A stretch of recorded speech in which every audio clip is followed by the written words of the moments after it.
안녕하십니까. 호텔 인적 자원 관리론 오늘 마지막 수업을 맡은 김호성입니다. 자, 저번 시간에는 저희가 이제 단체 교섭의 당사자까지 노동조합에 관련해서 배웠습니다. 그러면 오늘 이 시간에는 이제 그 단체 교섭의 이제 기본 자세, 그리고 단체 교섭의 절차, 그리고 단체 교섭의 유형, 그리고 단체 교섭의 교섭 능력까지 우리가 배우면 이제 이번 시간의 수업을 마치도록 하겠습니다. 자, 단체 교섭의 당사자를 보시면 첫 번째 노동조합이죠. 그리고 두 번째는 사용자입니다. 그리고 이제 단체 교섭의 노동조합에 관련해서 한번 보시면 헌법상 근로자의 단체 교섭권은 개별 근로자의 권리로서 보장하고 있으나 실제에 있어서 단체 교섭권은 단체 노동조합을 근로자 단체인 노동조합을 통하여 행사할 수 있다. 이렇게 헌법으로도 명시되어 있죠. 노조 및 조정법은 제29조 1항은 노동조합의 대표자는 그 노동조합 또는 조합원을 위하여 사용자나 사용자 단체와 교섭하고 단체 협약을 체결할 권한을 가진다라고 규정하고 있습니다. 노동조합의 대표자는 단체 교섭의 당사자임을 명확히 규정하고 있다. 이렇게 되어 있죠. 그리고 사용자를 보시면은 노동조합의 상대방으로 단체 교섭의 당사자가 되는 사용자는 근로계약을 체결하고 근로자를 채용한 계약상의 당사자이다. 이렇게 되어 있습니다. 그러므로 사용자는 개인인 경우도 있고 회사 등의 법인이 될 수도 있다. 단체 교섭 당사자로서의 사용자는 근로계약의 체결과 관계없이 해당 근로자들은 실질적으로 지배하고 직무를 수행하며 근로조건을 결정에 이제 영향력을 행사하는 자를 말하죠. 즉, 회사의 대표를 사용자라고 통상 칭하죠. 노조 및 조정법 제29조 1항에는 노동조합의 대표자는 그 노동조합 또는 조합원을 위하여 사용자나 사용자 단체와의 교섭하고 단체 협약을 체결할 권한을 가진다라고 규정함으로써 사용자 단체가 단체 교섭의 당사자임을 명확하게 규정하고 있습니다. 또한 단체 교섭의 담당자는 단체 교섭에 직접 참가하여 교섭 활동을 담당하는 노동조합 및 사용자 대표를 말하죠. 저번 시간에 사실은 그 앞에 거는 조금 했던 것 같고요. 그리고 노조 및 조정법 제29조 3항은 노동조합과 사용자 또는 사용자 단체로부터 단체 교섭 또는 단체 협약의 체결에 관한 권한을 위임받은 자는 그 노동조합과 사용자 또는 사용자 단체를 위하여 위임받은 범위 안에서 그 권한을 행사할 수 있다 라고 규정되어 있죠. 단체 교섭의 담당자를 이제 그 규정함으로써 명백히 하고 있다. 노조 및 조정법 제29조 3항에 명시되어 있습니다. 노동조합 측의 단체 교섭 담당자로서는 노동조합의 대표자 또는 노동조합으로부터 위임받은 자는 단체 교섭의 담당자가 될 수 있다. 즉 말은 노조위원장이나 노조에서 그 권한을 위임받은 사람은 단체 교섭의 담당자가 될 수 있다. 이렇게 명시되어 있습니다. 또 사용자 측의 단체 교섭 당사자는 사용자가 될 수도 있겠죠. 그런데 보통 사용자는 나오지 않죠. 사용자 단체의 대표자는 단체 교섭의 담당자가 된다.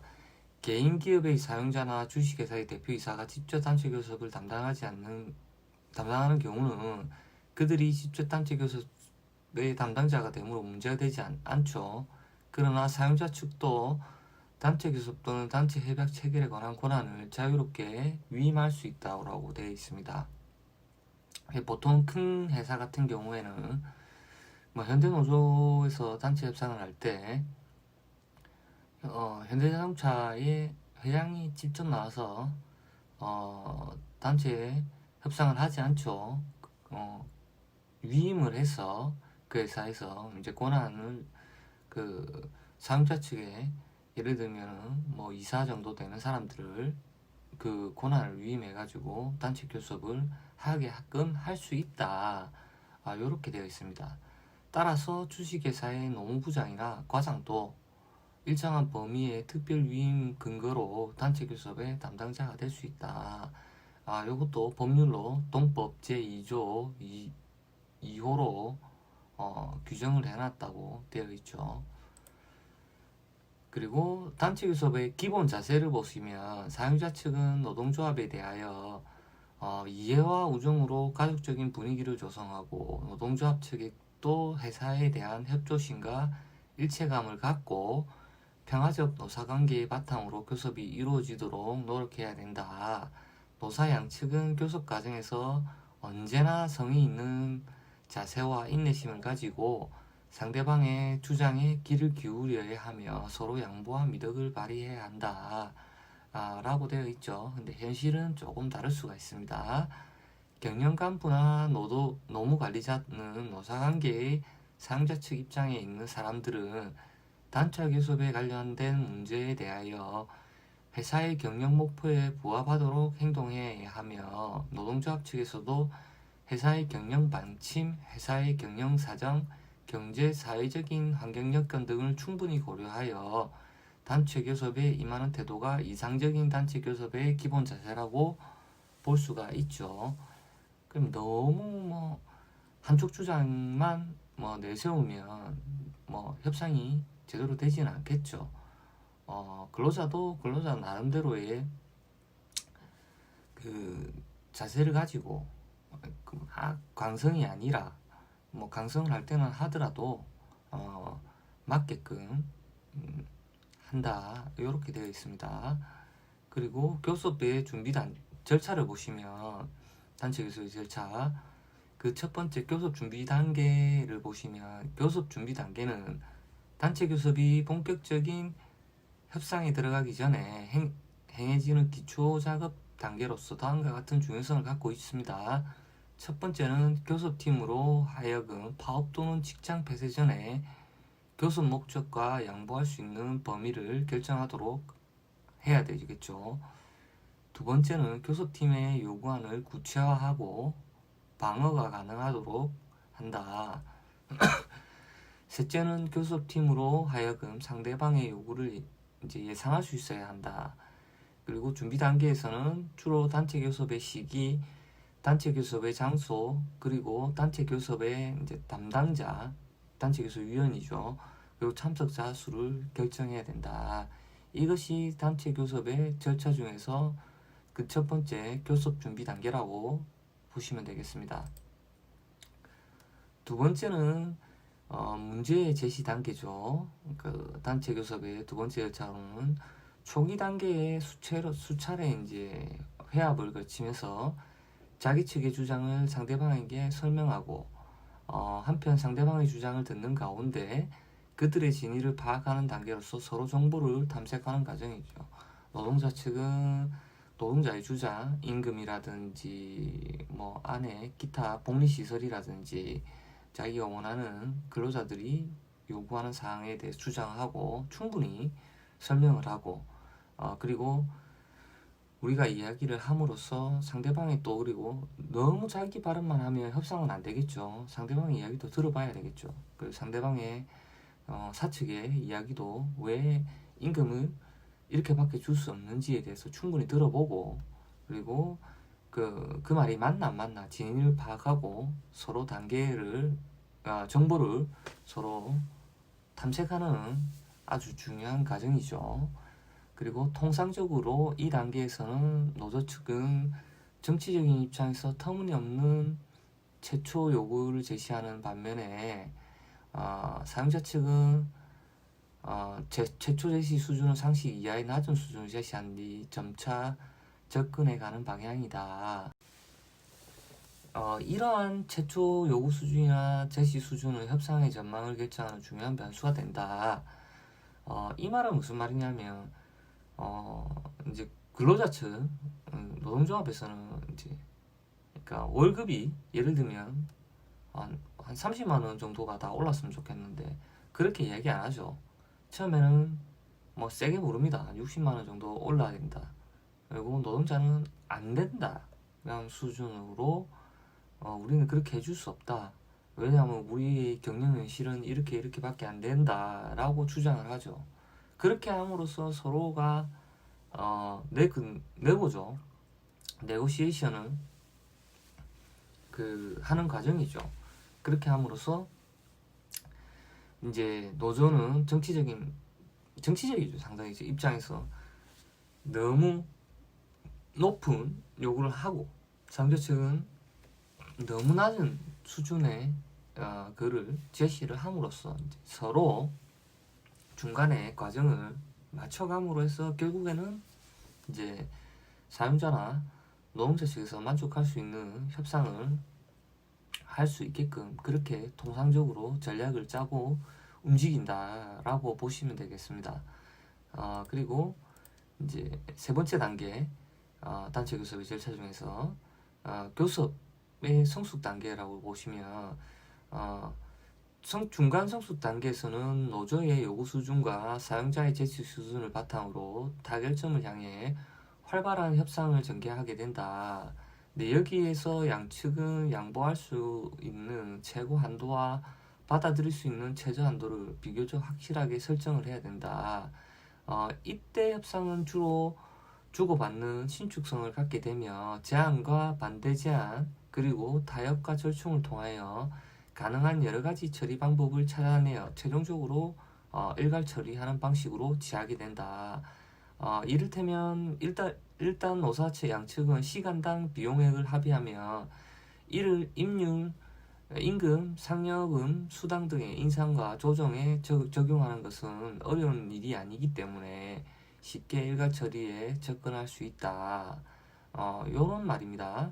그러니까 이제 제안과 반대 제안 그리고 타협과 절충을 통하여 그 가능한 이제 여러 가지 방안을 서로 찾아내갖고 최종적으로는 그걸 한데 묶어서 일괄로 따로따로 그 부분 임금이면 임금, 상여금, 상금금, 수당이면 수당 이렇게 처리를 하게 되면 상당히 복잡하고 시간도 많이 걸리겠죠. 그러니까 통상임금을 적용한다. 우리가 앞서서 배웠죠. 통상임금에 적용되는 금액을 협상을 받아서 그 안에서의 나중에 세부적으로 임금, 상여금, 수당은 어떻게 나온다라는 것은 협상이 비교적 쉽게 되겠죠. 이러한 방식을 취하게 된다. 최종적으로는 요거 알아두시면 좋을 것 같고요. 네 번째로는 교섭의 이제 마무리 단계는 그 정도 선까지 우리가 협상이 되었다면 교섭을 마무리하는 과정에서는 교섭이 교착 상태에 이르게 되면 실무회의 그리고 축소회의, 조정위원회의, 대표자회의, 연석회의 등 화합을 갖고 합의를 도출해 간다. 어느 정도의 우리가 서로 합의가 중간에서 이루어지면은 그리고 이 합의를 어떻게 해나갈 건지에 대한 실무회의가 끝나게 되겠죠. 그러면 또 그 회의 안에서 또 디테일한 부분을 수정할 게 있으면 축소회의 그리고 마지막으로 조정을 해야 된다면 조정위원회의 그리고 대표자하고 대표자회의는 말 그대로 서로의 대표들이 모여서 이제 마지막으로 최종안을 점검하는 거겠죠. 그래서 도장을 찍고 하는 걸 말합니다. 회의의 궁극적인 목적은 이제 파업이나 직장 폐쇄와 같은 노동쟁의가 발생을 방지하는 것이죠. 파업을 하게 되면 근로자 측에서 파업을 할 수 있죠. 그래 되면 회사는 손실이겠죠. 왜냐면 물건을 못 만들어내고 또한 이제 업장을 운영을 못 하니까요. 근데 반대로 사용자 측에서도 직장 폐쇄 카드를 꺼내들면 이제 우리가 먼저 문을 닫아버리겠다라는 거죠. 그래 되면 또 이제 노동조합에서 할 수 있는 이제 쟁의나 아니면 이러한 부분들을 제대로 활용을 못 하게 되겠죠. 먼저 예를 들면 우리에서 선수를 치는 거니까 그쪽에서 네, 그러한 문제들을 미연에 이제 방지하는 거죠. 이렇게 해서 그냥 합의에 이르게끔 서로 좋은 게 좋은 거라고 합의를 해서 원만한 합의를 통해서 임금 협상이나 기타 이제 근로조건이나 이러한 것들을 복리후생이나 이러한 것들을 이제 서로 협의해가는 과정이라고 볼 수 있습니다. 단체 교섭이 타결되면 그 내용을 문서화하여 확인해 두어야 돼. 당연히 되겠죠. 모든 것들은 문서화, 명문화시켜서 그걸 보관하고 단체 교섭의 결과는 회사의 구성원들에게 주지시켜 회사 내부에 있을 오해와 혼란을 예방하는 것이 바람직하겠죠. 왜냐하면 문서화가 제일 중요하냐면 왜냐하면 법적인 근거가 될 수도 있겠고 또한 이런 것들이 이제 문서화가 제대로 되어 있지 않으면 또 이런 거 갖고 뒤에서 말이 나올 거죠. 회사 구성원들 내에서 이건 뭐가 맞다, 뭐가 안 맞다. 어느 부분은 요렇게 해서 요렇게 됐다. 라는 그 오해의 소지도 있기 때문에 이러한 것들을 오해와 혼란을 예방하는 차원에서 이제 명문화 시켜야 된다, 문서화 시켜야 된다. 이런 것이 바람직하다. 라는 것을 알아두시고요. 단체 협약의 단계에서는 5번째, 단체 교섭을 통하여 교섭 당사자 간의 합의가 이루어지면 합의 내용을 문서화한 다음에 단체 협약서를 작성하게 됩니다. 그리고 합의된 협약은 노동조합의 총회에서 동의를 받고 그 효력을 발생합니다. 마지막으로 도장을 찍고 그 협약을 노동조합 총회에서 동의를 받고 다 동의합니다. 우리가 이렇게 합의된 내용을 다 동의합니다. 람으로써 효력을 그 협상의 효력을 발휘를 하는 거죠. 단체 교섭의 이제 유형을 보시면 이제 기업별 유형이 있죠. 기업별 유형이란 특정한 기업 또는 사업장 단위로 조직된 노동조합 대표와 사용자 대표 사이에서 이루어지는 단체 교섭 방식을 말합니다. 우리나라 노동조합의 조직 형태는 대부분 기업별로 조직되어 있기 때문에 단체 교섭도 대체로 기업별로 이루어지고 있다. 이제 단체 교섭에서 이제 제가 노동조합에 대해서 기업별, 산업별 쭉 앞에서 설명을 드렸죠. 그거 앞에 참고하시고요. 그리고 기업별 교섭에서 있어서 교섭에 이제 양 당사자 그리고 서로 사용자나 노동조합이나 당사자는 고용관계 즉 사용자와 종업원이라는 종속관계로 말미암아 실질적으로 대등한 입장에서 교섭하기가 곤란하다.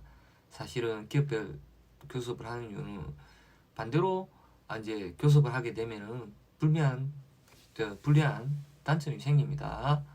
그래서 반대로 노사가 회사 사정을 잘 알기 때문에 무리한 요구나 또 제시를 하지 않으므로 이에 따른 노사 분규를 방지할 수 있는 장점이 있다. 이거는 뭐냐면 기업 내에서 이제 단지 그 기업 내 그 노동자가 조합해서 막 이제 기업사 측하고 이렇게 노사 그 단체 교섭을 하게 되면은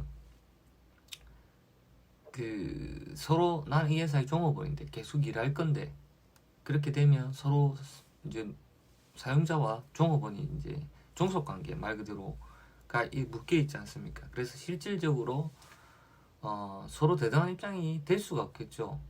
그 이유는 이제 근로자가 스스로가 사용자랑 대등하다는 입장을 조금 가지지 못한다는 측면이 있습니다. 그리고 이런 것이 단점이 협상을 할 때 제대로 된 동등한 입장에서 하지 않으니까 단점이 될 수가 있겠죠. 근데 반대로 노사가 또 노조가 회사 사정을 잘 알기 때문에 무리한 요구나 제시를 하지 않아서 사용자 측에서는 빨리 이걸 협상으로 그러면 내가 들어줄게. 너희도 잘 알고 하니까 이렇게 협상이 원만하게 이루어질 수 있다. 그것 때문에 노사 분규를 미리 방지할 수 있다. 이러한 장점이 있습니다. 요거는 분명히 있을 수가 있고. 자, 두 번째로는 통일교섭이 있죠. 통일교섭은 이제 노동조합이 산업별 또는 직업별로 조직되어 노동시장을 전국적 또는 지역적으로 지배하고 있는 경우를 말하고, 단체교섭이 산업별, 직업별 노동조합 대표와 이에 대응하는 사용자 대표 사이에 통일적으로 이루어지는 단체교섭 방식이죠. 이 방식은 노동조합이 산업별 또는 직업별로 조직되어 노동시장을 지배하고 있는 반면에 기업의 규모는 크지 않고 재정력도 약하고, 또한 시장에 서로 상호 경쟁이 극심한 중소기업의 경우에서 볼 수 있는 교섭 방식으로 미국, 영국을 비롯한 유럽 각국에서 채택하고 있는 방식입니다. 그리고 우리나라에서는 철도, 전력, 최신, 통신, 담배, 인삼, 항운노조, 교원노조, 택시노조 등에서 통일교섭이 이루어지고 있다. 이 말은 대표적입니다. 기업별 교섭은 아까에도 말했듯이 단점이 좀 근로자 측에서 보면 많죠. 그 장점도 사용자 측에서의 장점이라고 보시면 됩니다. 근데 통일교섭이란 것은 우리가 힘이 약하니까 이제 산업별로 조직되어 있어서, 예를 들면 금속노조, 현대자동차는 민주노총의 금속노조로 되어 있죠. 그러면 금속 관련된 모든 노조의 각 회사의 노조들이 지부에서 인력을 파견해서 같이 통일적으로 같이 뭉쳐서 회사와 만약에 임금 협상을 하는 회사에 우국 찾아가서 같이 협상을 하는 거죠. 대표적으로 교원 노조, 택시 노조, 항운 노조, 뭐 이런 것들이 대표 노조라고 볼 수가 있습니다. 그리고 단체 교섭에 이제 대각선 교섭이라고 있습니다. 대각선 교섭은 기업별 노동조합으로서 구성된 상급 단체인 산업별 노동조합이 개별 사용자와 교섭하는 형태이죠. 첫째, 사용자가 단독의 힘으로 전국적 노조와 대결할 수 있다고 믿는 경우에 실시되고 있고요. 둘째, 산업별 노동조합이 대항할 만한 사용자 단체가 없거나 또는 있더라도 기업에 특수한 사정이 있는 경우에 이 방식을 사용하고 있습니다.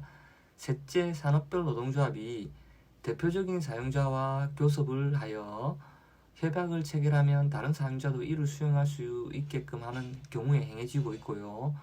따라서 이 방식은 기업별 노동조합이 갖고 있는 약점을 어느 정도 보완해 줄 수 있다. 요거 알아두시면 될 것 같고요. 주로 대각선 교섭을 조금 선호하죠. 장점이 많으니까.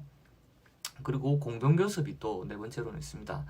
공동교섭은 노동조합이 기업별로 조직되어 있는 경우에 상부단체인 산업별 노동조합이 하부단체인 기업별 노동조합이나 기업 단위 노조 지부와 공동으로 개별 사용자와 교섭하는 방식이죠. 이 방식은 기업별 노동조합에 있어서 기업별 교섭이 갖는 약점을 어느 정도 보완해 줄 수 있다. 그리고 집단교섭, 다섯 번째는 집단교섭은 여러 기업별 노동조합이나 지부가 지역별 또는 업종별 집단을 구성하여 이에 대응하는 여러 기업의 사용자 대표 집단과 집단적으로 단체 교섭을 하는 방식입니다. 이 방식은 노동조합이나 사용자 측이 산업별로 연합정선을 형성하여 교섭하는 방식임으로써 연합교섭이라고도 합니다. 알아두시면 될 것 같고요. 그리고 단체 교섭의 교섭력. 단체 교섭의 교섭력이라고 하면 자신의 주장에 대하여 상대방이 동의할 수 있도록 설득하는 능력을 말하는 것이고, 교섭의 강도는 주장하는 측의 조건을 대한 상대방의 태도에 의해서 평가되죠. 단체 교섭에서 노동조합과 사용자는 서로 자신들에게 유리한 방향으로서 교섭을 진행하려고 하며, 당연하겠죠. 노사 양측은 상대방에게 자기 주장을 설득시키려고 노력을 하죠. 이때 노사 당사자들은 자기에게 유리한 합의를 유도하기 위하여 교섭 역량을 발휘하게 되고, 노사 양측은 상대방 교섭력을 약화시키고 자신의 교섭 역량을 높임으로 유리한 타격을 도출하려고 전략을 구사하게 됩니다. 교섭력은 상대방이 제시한 조건을 수용하지 않음으로 발생하는 비용이나 손실의 크기와 상대방의 제시 조건을 수용함으로써 발생하는 비용이나 손실의 크기에 따라서 결정되죠. 내가 이거를 조건을 수용 안 했을 때 발생하는 비용 손실이 어느 게 큰지, 만약에 내가 이거를 임금을 올려줬을 때 발생하는 비용이 큰지, 아니면 파업으로 인한 손실이 큰지, 이러한 비용으로 따라서 그게 협상이 결정이 된다. 이게 제일 중요한 거겠죠. 그리고 노동조합의 교섭력의 확보를 보시면, 노동조합은 사용자 또는 사용자 단체와 교섭에 있어서 자신들의 목표를 달성하기 위하여 교섭력을 강화하기 위한 수단으로 보통 인적, 물적 세력을 확대해 나가고 있다. 인적 세력의 확대는 휴업제도에 의해서 노조 조합원 수를 증가한다. 저번에 휴업제도에 대해서 말씀드렸죠. 그리고 물적 세력의 확대는 조합원의 조합비 징수 능력에 따라서 확보가 가능하죠. 그리고 사용자 측의 교섭력 확보는, 사용자 또는 사용자 단체의 교섭력은 경영자 또는 연합단체, 회원기업들의 기획력, 자금력, 그리고 조직력으로부터 발휘되며, 회원기업 수가 많을수록 교섭력은 켜지게 되죠. 사용자도 마찬가지입니다. 사용자도 근로자만 노동조합이 있는 게 아니고, 사용자도 예를 들면 경영자 단체가 있겠죠. 연합단체, 그리고 상공회의소라든지, 그리고 그 사람들의, 그 회원들의 기획력, 왜냐면 그 기획부서도 있을 거고, 자금력, 그리고 조직, 거기에서 얼마나 조직이 잘 되어 있는지에 따라서 교섭력이 상당히 또 크게 작용할 수 있겠죠. 사용자 단체는 노동조합이 요구하는 임금 수준, 작업 환경 및 근로조건의 개선 요구에 대하여 설득력 있는 대응 논리를 개발하고, 기업의 지불 능력 정도를 투명하고 상세하게 제시하며 기업 생존을 위하여 환경 상황을 설득시킴으로써 노동조합의 요구 수준을 낮추도록 하는 교섭력을 발휘해야 된다. 요거 FM이겠죠. 그리고 중간에 단체 교섭의 교섭력에 대해서 노사 갈등 해결의 접근 방법이 있는데, 요거는 시간 관계상 우리가 여기까지 하고, 교과서에는 사실은 여기보다 작게 나와 있죠. 근데 이제 저희는 여기까지 수업을 하도록 하겠습니다. 그리고 요번 학기 수업을 지금 마무리하고, 다음 수업에는 또 어차피 근데 저희가 보강이 있으니까 그 보강 때는 그 뒤에 이제 여기서 조금 다루지 못했던 미비한 부분들에 대해서 보강을 하도록 하고, 그렇게 마치도록 하겠습니다. 감사합니다. 김호성이었습니다.